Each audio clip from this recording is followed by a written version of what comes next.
আল Kabir private limited, Arabian export private limited, এই দুটো নাম শুনলে স্বাভাবিকভাবে মনে হবে দুটো মুসলিম প্রতিষ্ঠান, কিন্তু বাস্তবে তা নয়।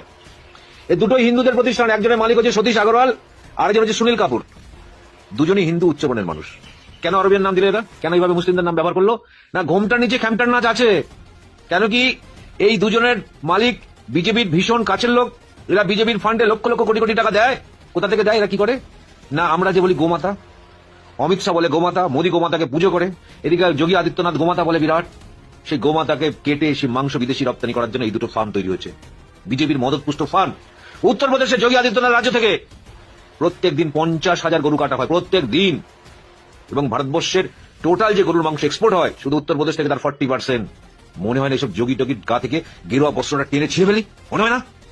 এরকম নোংরা রাজনীতি করে দিল। যেটা মুখে বলছে গোমাতা আমাদের, গোমাতা, এদিকে গরু কেটে সারা বিশ্বের বাজারে এরা মুসলিম কান্ট্রিতে ফেলছে। সারা বিশ্বের মধ্যে গোমাংস রপ্তানি 2025 সালে ছিল দ্বিতীয়। এবছর এরা প্রথম হচ্ছে। প্রথম এই ভণ্ডদের গা থেকে এই ঘেরুয়া বসনটা খুলে ফেলতে হবে, ছিঁড়ে নিতে হবে। এই নোংরা অসভ্য রাবণের বেশে এই মানুষগুলো ভারতবর্ষটাকে শেষ করে দিচ্ছে, এই সন্ন্যাসীগুলো ভারতবর্ষটাকে শেষ করে দিচ্ছে। এদেরকে কোন রকম ভাবে হিন্দু বলা যাবে না, এটা হিন্দুদের কলঙ্ক। এরা হিন্দু ধর্মটাকে শেষ করতে এসছে। গোমাতাকে ভারতবর্ষের মাটি থেকে শেষ করে দেবে। আগামী দিন আমরা গোমাতাকে দেখতে পাবো শুধু চিড়িয়াখানায়, যদি এখনো প্রতিবাদ না হয়েছে যে 14 বছরের নিচে কোনো গরুকে কাটা যাবে না, এবং কেউ যদি নিয়ে যায় বেআইনি ভাবে তাকে সেই গাড়ি সেই মুহূর্তে ধরতে হবে এবং তাদের কাছে জন্ম সার্টিফিকেট দেখতে হবে, চেক করতে হবে, ধরুন জন্ম সার্টিফিকেট চাইতে হবে, জন্ম সার্টিফিকেট দেখতে হবে, চেক করতে হবে, ধরুন জন্ম সার্টিফিকেট চাইতে হবে, জন্ম সার্টিফিকেট দেখতে হবে, চেক করতে হবে, ধরুন জন্ম সার্টিফিকেট চাইতে হবে। নমস্কার, আমার পলিটিক্স টপিক চ্যানেলে আপনাদের সবাইকে স্বাগত। যদি আমার অনুষ্ঠান ভালো লাগে, সর্বপ্রথমেই বলে রাখি আমার চ্যানেলটিকে অতি অবশ্যই আপনারা সাবস্ক্রাইব করে পাশে থাকবেন, এটা আপনাদের কাছে বিনীত অনুরোধ। যাই হোক, আজকের বেশি কথা না বলে মূল অনুষ্ঠানে চলে আসি। দেখুন, একটা কথা হলো, পৃথিবীতে সর্বজাতির ঊর্ধ্বে হচ্ছে মানুষ জাতি, তাহার উপরে কিছু নেই। এটা দুর্বল সত্য কথা। কারণ এই মানুষ জাতি আছে বলে আজকে পৃথিবীতে এত কিছু আলোচনা সমালোচনা, বা পৃথিবীতে এত কিছু ঘটছে বা এত কিছু ঘটাচ্ছে, এত কিছু তৈরি করছে। ঠিক সেরকম এই মানব জাতির উপরে বড় কোনো জাতি নেই। এই জাতি আছে বলেই হয়তো আজকে ঈশ্বর পূজিত হয়। কেউ আল্লাহকে মানে, কেউ ভগবানকে মানে, কেউ বলে আমি হিন্দু, কেউ বলে আমি মুসলিম, কেউ বলে আমি খ্রিস্টান। কিন্তু যাই হোক, আমরা ছোটোবেলার থেকে শুনে এসেছি আল্লাহ বলুন, গড বলুন, ভগবান বলুন, ঈশ্বর বলুন, একজনই, সবার মালিক একজন। হয়তো ভিন্ন ভিন্ন নামে আমরা ডাকি। কিন্তু আজকে অবাক হয়ে যাচ্ছি, এই পশ্চিমবঙ্গের নতুন সরকার গঠিত হওয়ার পরে এমন কিছু আলোড়ন সৃষ্টি হয়েছে যা আমাদেরকে একটু নাড়া দিয়েছে এবং বহু মানুষের চোখের ঝলক ঝরছে। কেউ তো বলছে আমরা আত্মহত্যা করব। কেন বলতে হবে? একটা নতুন সরকার যখন কোনো স্টেটে আসে তখন কিন্তু মানুষ খুশিতে, কেননা পরিবর্তনটা হয় কিন্তু কোনো একটা কিছু খারাপ সেটাকে সরিয়ে দেওয়ার জন্য। অতএব বিগত দিনে তৃণমূল সরকার খারাপ তার কিছু কার্যকলাপ করেছে, তার জন্যই মানুষ তাকে সরিয়ে দিয়েছে। অতএব বিশেষ করে যারা হিন্দুদের কথা বলে ক্ষমতায় এসেছেন,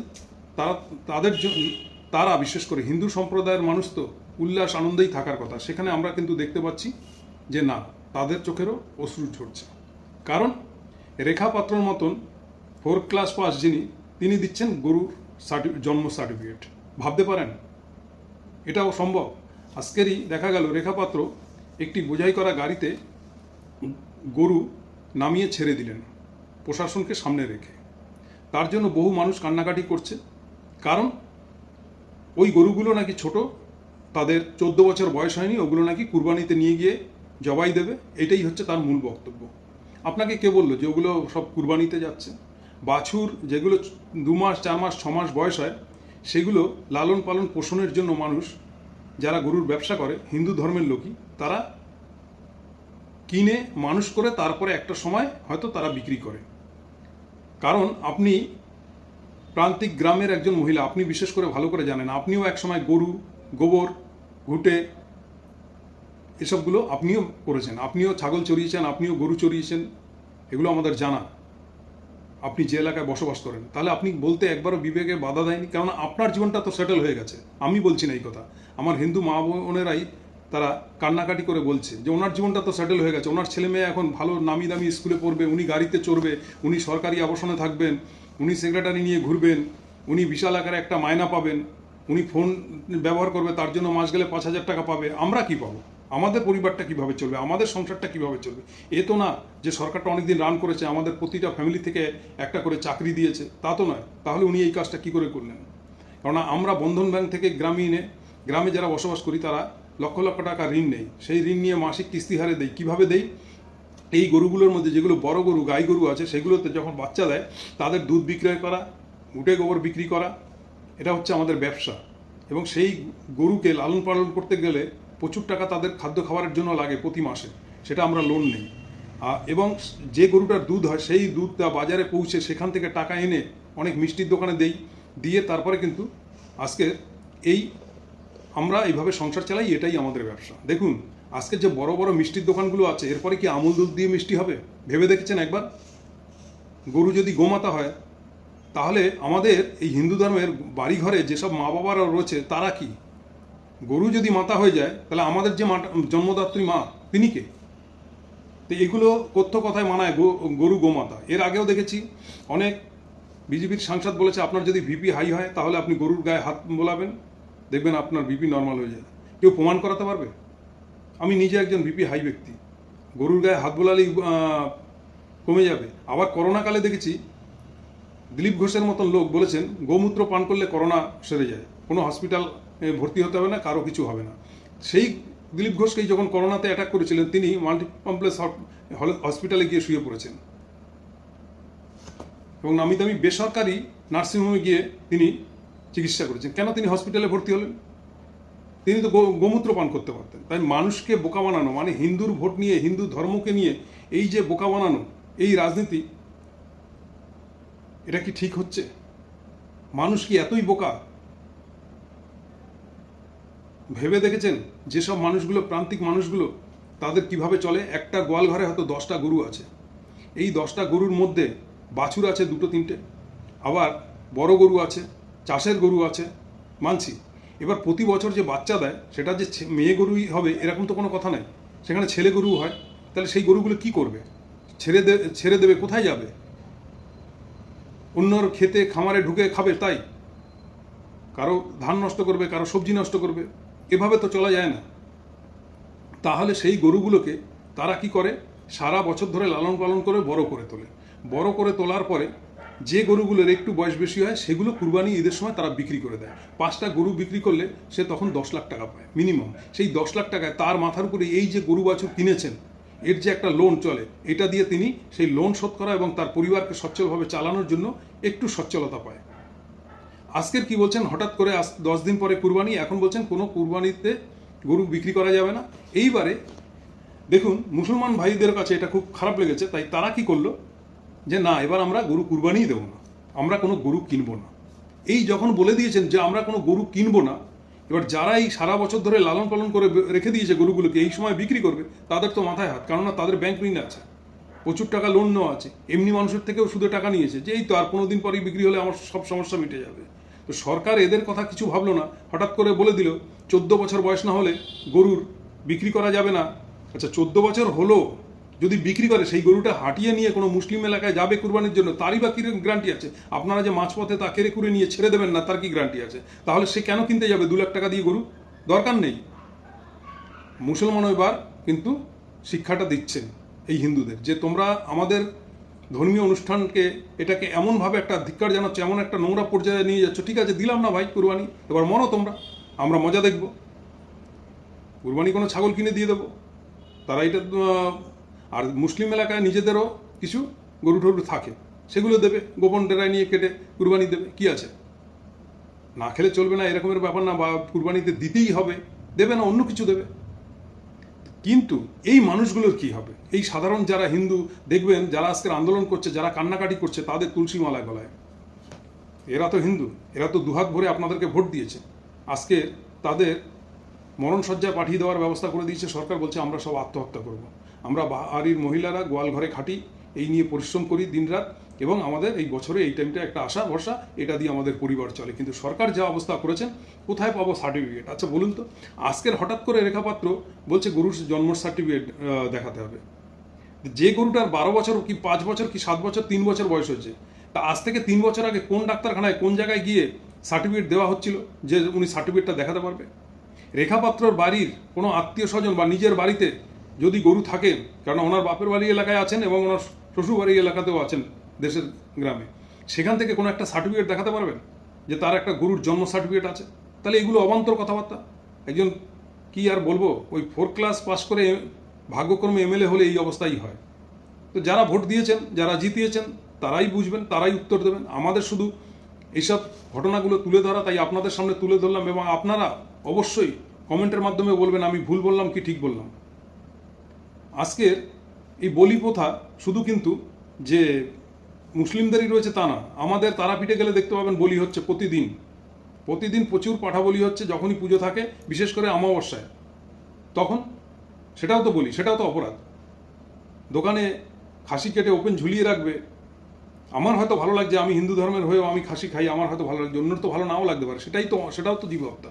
সেটা কি ঠিক হচ্ছে? এবং এক সময় ক্ষত্রিয়রা দুর্গাপুজোর সময়, এখন কিছু কিছু জায়গায় হয়, খুব কম হয়, মোষ বলি দিতেন। সেটা কি সঠিক? সেটাও তো ঠিক না। অথচ সব থেকে আশ্চর্য কথা হলো, পৃথিবীর মধ্যে এই গোমাংস এক্সপোর্ট করার কিন্তু আমাদের ভারতবর্ষ দ্বিতীয় স্থান।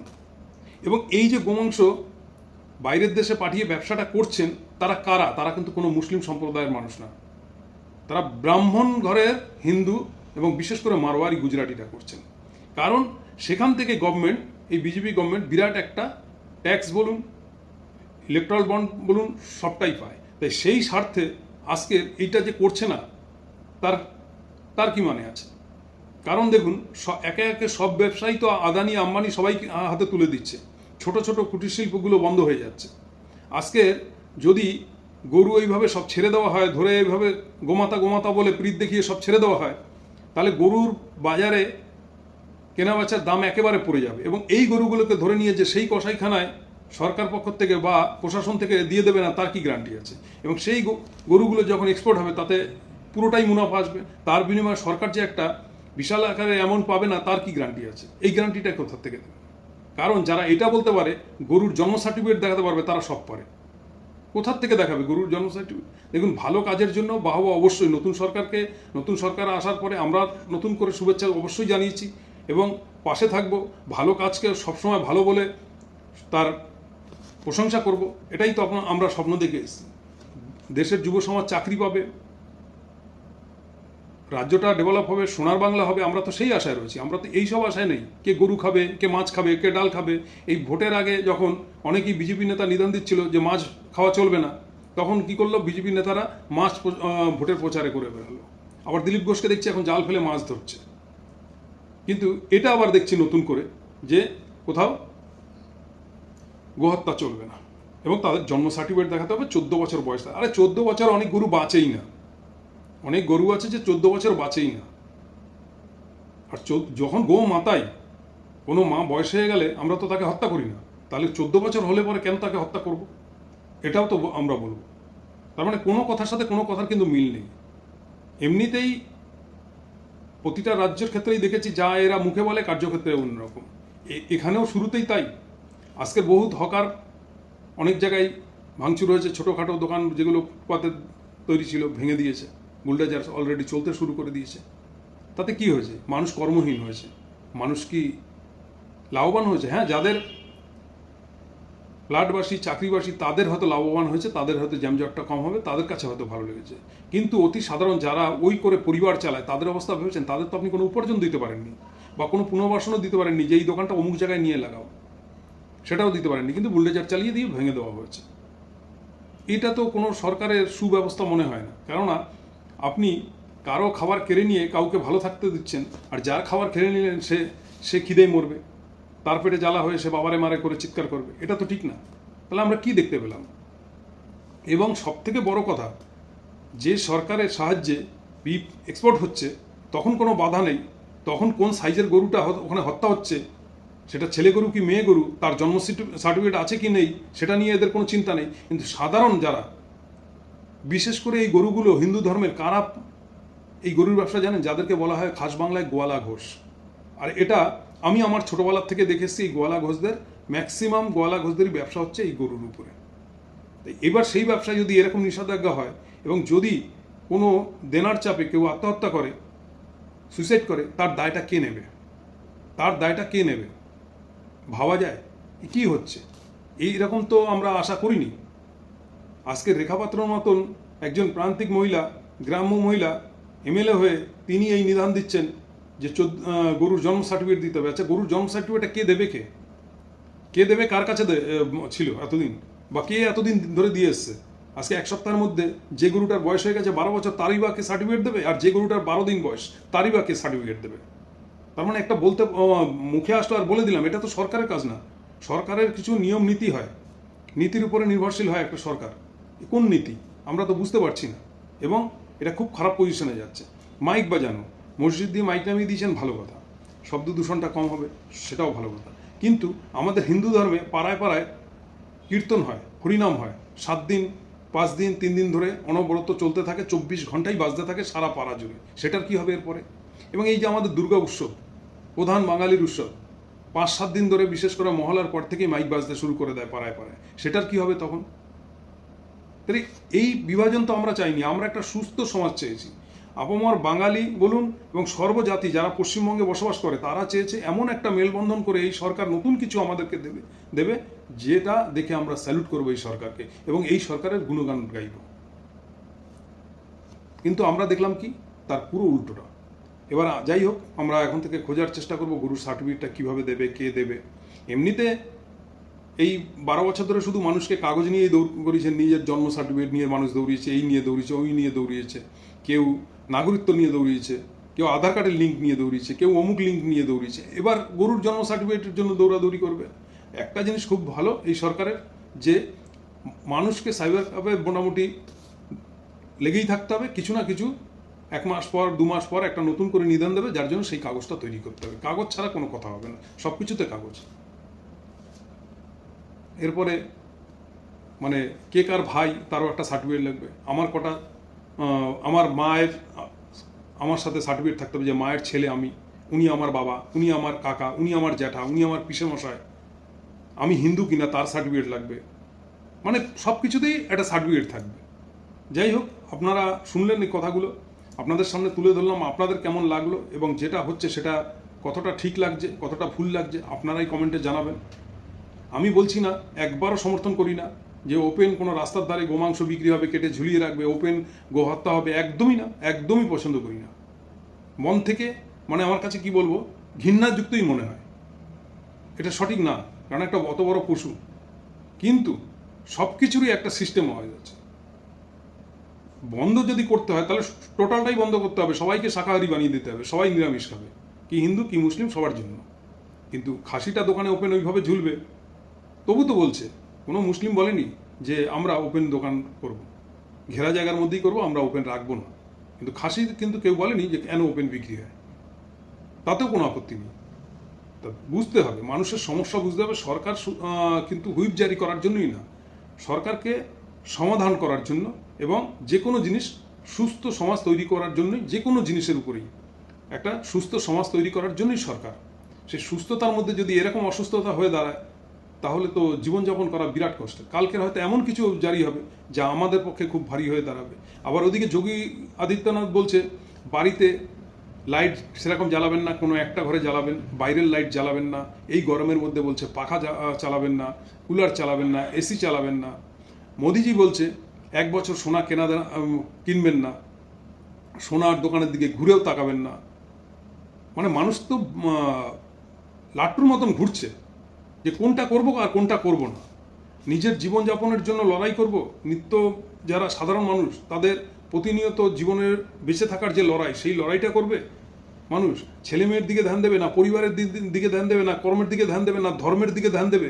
মানুষ বুঝে উঠতে পারছে না, তো মানুষ এখান থেকে নিস্তার চায়। তো এমন সরকারের কাছে আমাদের একটাই আবেদন থাকবে, এমন কিছু করুন যাতে সব কিছু সমান্তরালের থেকে একটা সুস্থ সমাজ তৈরি হয়। এটাই আমাদের সবার কাম্য বা সবার এটা আশা আপনাদের কাছে। তাই নতুন সরকারের কাছে আবেদন যে যে সকল মানুষ এরকম বিপদে পড়েছে তাদের পাশে থাকুক এবং তাদের সহযোগিতা করুক, এমন কিছু একটা ব্যবস্থা করুক যাতে সবাই সুস্থ জীবনযাপন করতে পারে। কোনো মানুষ অর্থকষ্টে বা সব থাকতেও যদি এমন কিছু অর্থকষ্ট, এমন কিছু প্রেশার আসে যে তাকে আত্মহত্যা করতে বাধ্য করায়, সেটা খুব জ্বালাদায়ক, খুব কষ্টদায়ক এবং জাতির পক্ষে কষ্টদায়ক।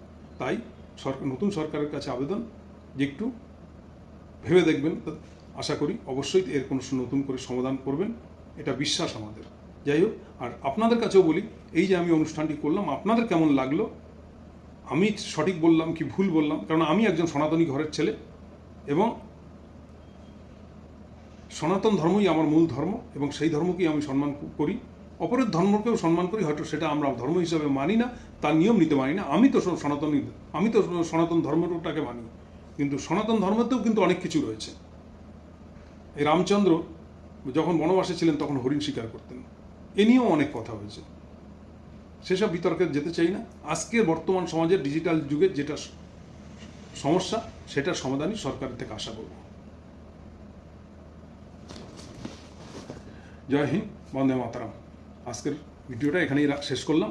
আপনারা অবশ্যই কমেন্টে জানাবেন এই সময় আমাদের কি করা উচিত, কোনটা সঠিক, কোনটা বেঠিক, না আমি ভুল বললাম, না যে সকল মানুষগুলো বিপদে পড়ে